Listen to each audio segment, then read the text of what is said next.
எனக்கே ஒரு Epstein files experience நடந்திருக்கு. எஸ், இந்த இலுமினாட்டி அப்படின்றது ஒரு கான்செப்ட். ஓகே, இப்போ கிரிக்கெட் எப்படி தெருவுலையும் விளையாடுவாங்க, வேர்ல்டு கப்லையும் விளையாடுவாங்க அப்படின்ற மாதிரி இலுமினாட்டி அப்படின்ற விஷயமும் தெரு லெவல்லையுமே எக்ஸிஸ்ட் ஆகுது, அதே மாதிரி வேர்ல்டு லெவல்லையுமே எக்ஸிஸ்ட் ஆகுது. என்னோட எக்ஸ்பீரியன்ஸை சொல்கிறேன்.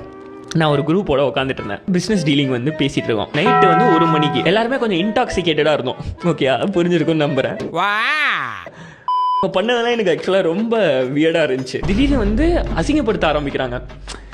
இவன்லாம் வந்து வேஸ்ட்டு, ஃபாஸ்ட்பேக் வாட்ச் போட்டிருக்கான், இவன்லாம் என்ன பெரிய ஆள் நீங்கள் கூப்பிட்டு வந்து உட்கார வச்சிருக்க அப்படின்னு நான் இங்கே உட்காந்துருக்கேன். என்ன முன்னாடியே வச்சுட்டு பேசுகிறான். நான் அப்போ தான் ஃபஸ்ட் டைம் பார்க்குறேன் அவங்கள. அன்றைக்கி நைட்டு ஃபுல்லாக ஒரு மாதிரி என்னை வச்சு புள்ளி பண்ண மாதிரியே இருந்துச்சு. எப்போ எனக்கு 24 வயசு ஆகுது, டே என்னடா நடக்குது, எதுக்குடா என்ன இந்த மாதிரிலாம் பண்ணுறீங்க அப்படின்றது மாதிரி. அந்த குரூப்பில் எனக்கு ஒருத்தனை தெரியும். ஸோ அவனை திரும்பி பார்க்குறேன். அவன் வந்து இல்லை இது இப்படி தான் அப்படின்னு சொல்லிட்டு அவன் எனக்கு கண்ணு காட்டுறான். அதுக்கப்புறம் நான் அவனை தனியாக கூப்பிட்டு கேட்டால் அவன் சொல்கிறான், இது வந்து அப்படி தான் இருக்கும், இன்னர் பிஸ்னஸ் சர்க்கிளில் சேர்த்துக்கும் போது உன்னை இந்த மாதிரி தான் உடச்சி ஏதோ சொன்னான் எனக்கு. ஏதோ சொன்னானு, அதாவது உன்னை பிரேக் பண்ணி பார்ப்போம், நீ வந்து அந்த சாக்ரிஃபைஸ்க்கு நீ இதை தாங்குறியா இல்லை வந்து தாங்குறியான்றது கூட இல்லை, ஏதோ சொன்னான் கரெக்டான வார்த்தையை வந்து. இந்த ஐஸ் பிரேக் ஆச்சுனா தான் எங்களால் உன்னை ட்ரஸ்ட் பண்ண முடியும் அப்படின்றான்.